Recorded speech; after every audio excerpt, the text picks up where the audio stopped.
Bendiciones con todos. Tema 19. Las verdades de la palabra de Dios. Hoy, el paso del río Jordán, parte 5. Y utilizamos Josué capítulo 4, versículo del 1 al 14. Vamos a ir leyendo mientras explicamos.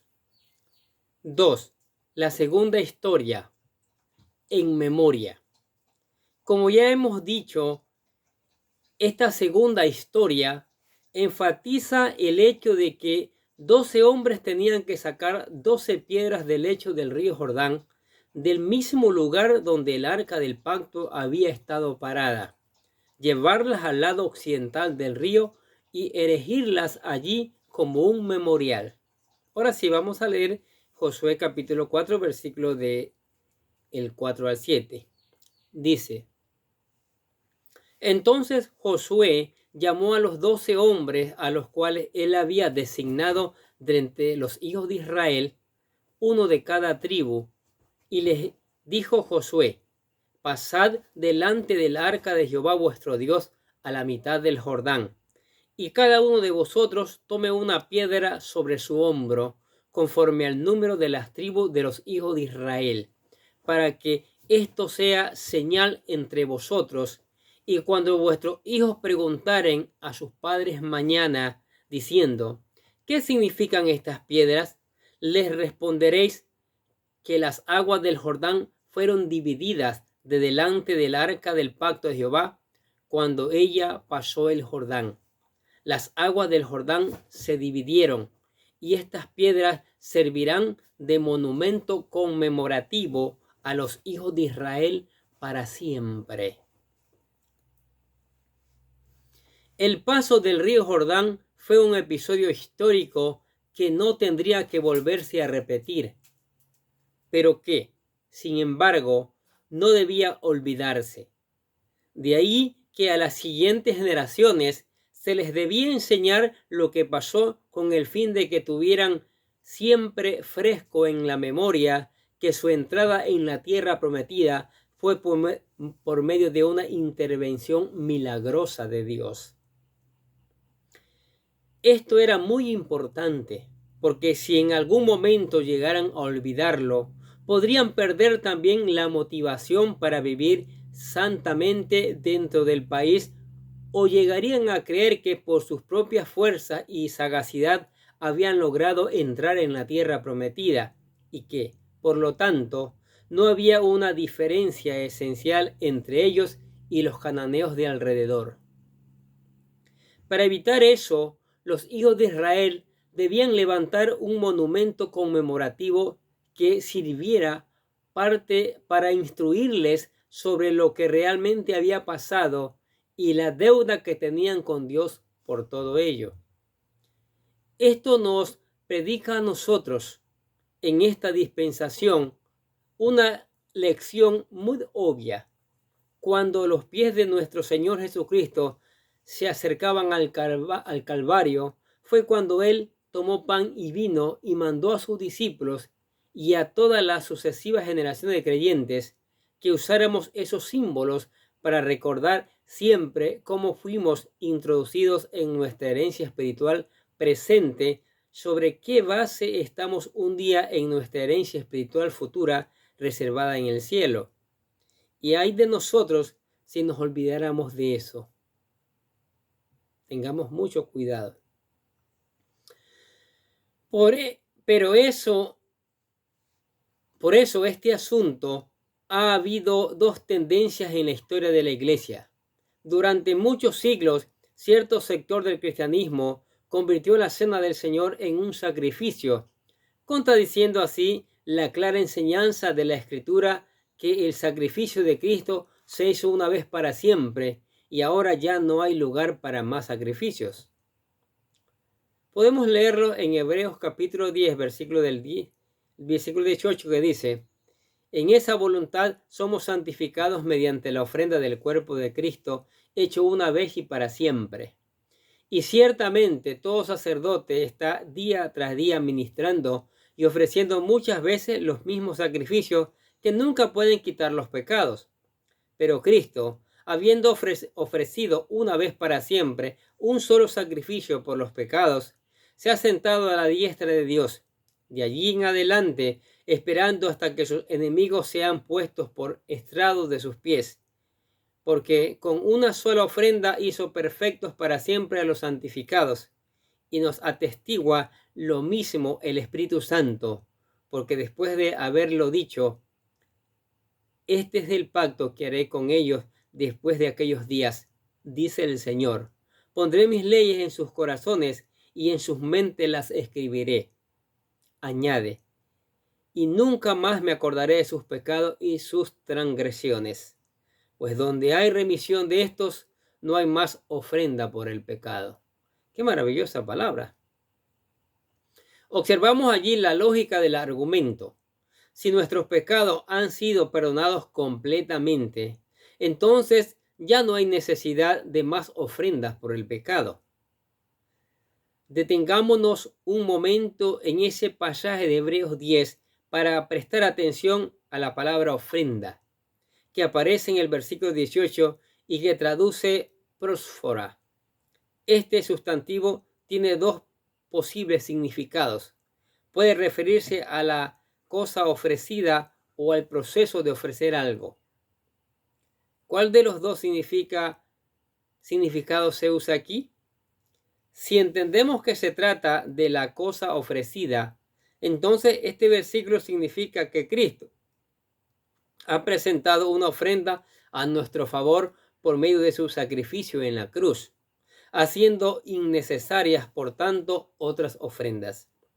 Esta es la interpretación que aceptan quienes creen que efectivamente no es necesario un sacrificio distinto, pero que pueden seguir ofreciendo un mismo sacrificio de Cristo cuantas veces lo deseen.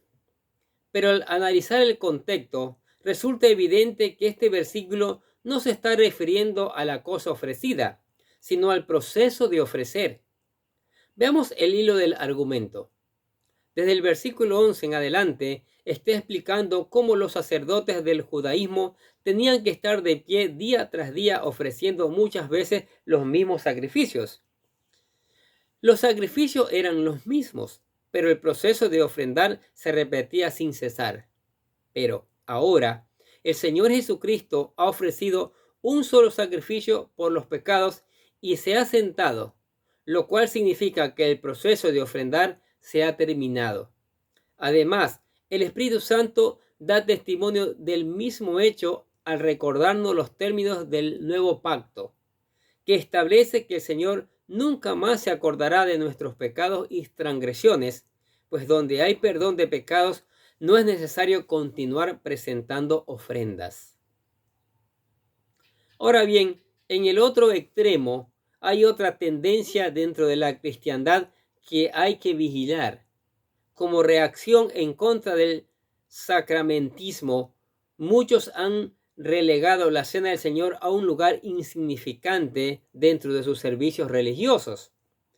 En el día de Pentecostés, cuando Pedro predicó la palabra con el poder del Espíritu Santo descendiendo del cielo, y la gente, compungida de corazón, preguntó: «Varones hermanos, ¿qué haremos?».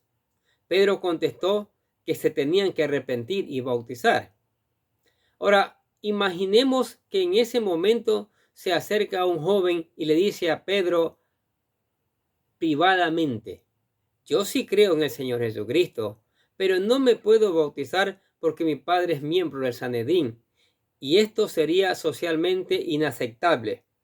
Supongo que no es imprescindible que yo me bautice, ¿verdad?». Me pregunto qué habría contestado el apóstol Pedro, aunque me imagino que le habría recordado a ese joven que, como judío, él también fue cómplice de la muerte del Señor Jesucristo, y que si ahora decidía que se había arrepentido, debía saber que Dios iba a aceptar meras palabras, sino que él requería acciones que avalasen esas palabras, o sea, obras dignas de arrepentimiento, y que la primera debía ser el bautismo, por el que públicamente se desasociaría de los que condenaron a la muerte al Mesías. Seguidamente, el discurso de Pedro, Lucas añade en el capítulo 2, versículo 41 al 42, que los que recibieron la palabra fueron bautizados y perseveraban en la doctrina de los apóstoles y en el partimiento del pan. Así que, si yo digo que he aceptado el señorío de Cristo en mi vida y Él me manda que le recuerde mediante el pan y la copa, a mí no me queda otra opción en este asunto. Además, debemos recordar que los términos del nuevo pacto establecen que Él escribirá sus leyes en nuestros corazones, como dice Jeremías capítulo 31, versículos 31 al 34. Y así que, cuando tomamos la copa del nuevo pacto de manos del Señor, le estamos diciendo que estamos agradecidos por el perdón de nuestros pecados, pero también que deseamos que Él siga escribiendo sus leyes en nuestros corazones. Y esto requiere que tengamos una postura fiel al nuevo pacto. Por eso no puede ocultar mi preocupación porque en algunas partes del mundo, cristianos que en otro tiempo concedían a la cena del Señor un lugar destacado en los cultos, tienden en el día de hoy a relegarla a un pequeño espacio de 10 minutos en medio de una reunión de 1 hora y media que se dedica a otras cosas. Y volviendo a nuestra historia de Josué, vemos que ellos también tenían que usar las piedras que habían sacado del Jordán como un memorial para generaciones sucesivas. Otro detalle interesante que encontramos en esta segunda historia se encuentra en Josué capítulo 4 versículo 14, que dice: En aquel día Jehová engrandeció a Josué a los ojos de todo Israel, y le temieron, como habían temido a Moisés todos los días de su vida. Es vital para el éxito de la campaña que tenían por delante que los israelitas respetaran a Josué y le tuvieran confianza y amor para serles leales y obedientes. Esa actitud vino como resultado del paso del Jordán, es decir, que el Señor, por medio de ese evento, se puede decir que glorificó a Josué. De la misma manera, la muerte del Señor Jesucristo y su resurrección le han glorificado y magnificado a nuestros ojos. No debemos olvidar ni restar importancia a estas cosas, porque hacerlo sería peligroso para el pueblo de Dios. ¿Qué les parece?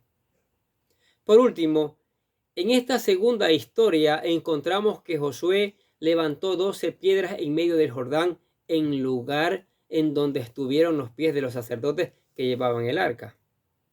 ¿Qué les parece? Tercera historia, el paso del río Jordán y el mar Rojo. Llegamos ahora al tercer relato de la historia, cuando todo el pueblo de Israel terminó de cruzar el Jordán. Las aguas volvieron nuevamente a su cauce.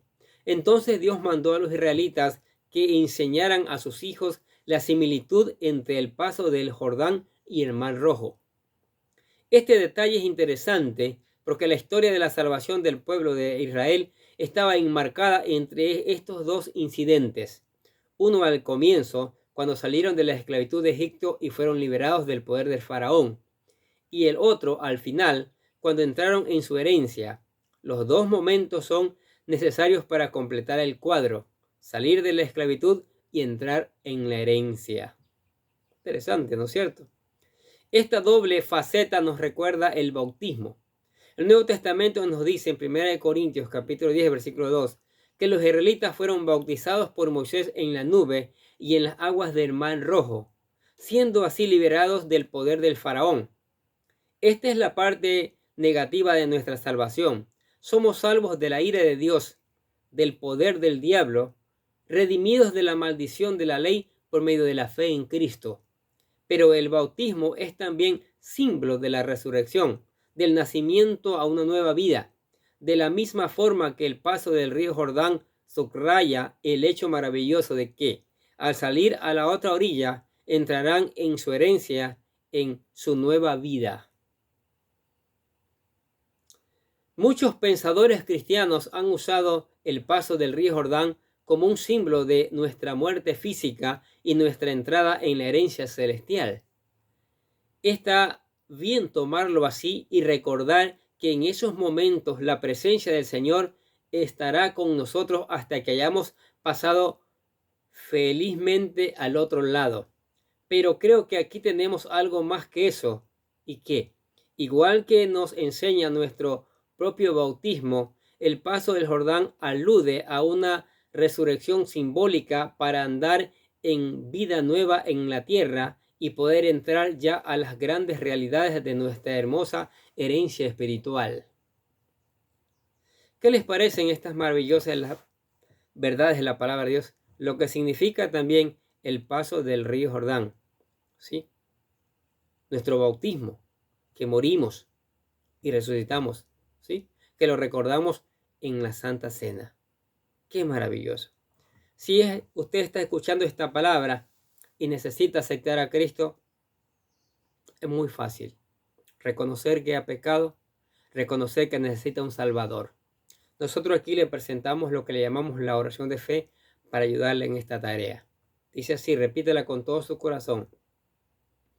Querido Dios, sé que soy un pecador y que nada de lo que puede hacerme ganar el cielo o la vida eterna. Creo que Jesucristo murió por mí, derramando su sangre para lavar todos mis pecados para ser redimido, y que se levantó de la tumba al tercer día. Ahora mismo lo recibo como mi Salvador personal, confiando solamente en Él como mi único camino al cielo. Señor Jesús, séllame y lléname con tu Espíritu Santo y escribe mi nombre en el libro de la vida para ser salvo. Y decimos, gracias, amado Padre Celestial, por regalarme la vida eterna. Maravilloso. Ahora, no se quede solo con la oración. Venga la palabra, léala, estúdiela, busque interpretarla con la ayuda del Espíritu Santo, por supuesto. ¿Sí? Y busque obedecerla, ponerla en práctica y después es muy necesario predicarla. Cante alabanzas, ore al Señor, alabe su grandeza, sus maravillas, dele gracias por la palabra y venga a la iglesia para seguir aprendiendo estas maravillosas verdades. Amén. Oremos. Padre, te damos gracias por tu palabra maravillosa. Cada día nos enseña cosas nuevas. Estamos aprendiendo en estos tiempos cómo se conquistó la tierra prometida, cómo tú quieres conquistar nuestros corazones, los corazones de todas las personas del mundo, para llevarlas a la eternidad, al cielo, Señor. Que tu Espíritu Santo lleve esta palabra por todos los rincones, Señor, y esta palabra sea escuchada, esta palabra sea puesta en práctica, esta palabra traiga una cosecha. Esta palabra trae una cosecha de hijos para tu reino, Señor. Que sea como martillo quebrantando los corazones de piedra, Señor, y convirtiéndonos en hombres y mujeres sensibles a tu palabra, Señor. Te alabamos y te damos gracias en el nombre del Señor Jesucristo. Decimos amén. Y los bendecimos a ustedes que escuchan la palabra de Dios cada día. Sigamos escuchando, sigamos poniendo en práctica, sigamos reenviando a otros esta maravillosa palabra. Y nosotros desde acá les deseamos que tengan un día pero lleno de bendiciones.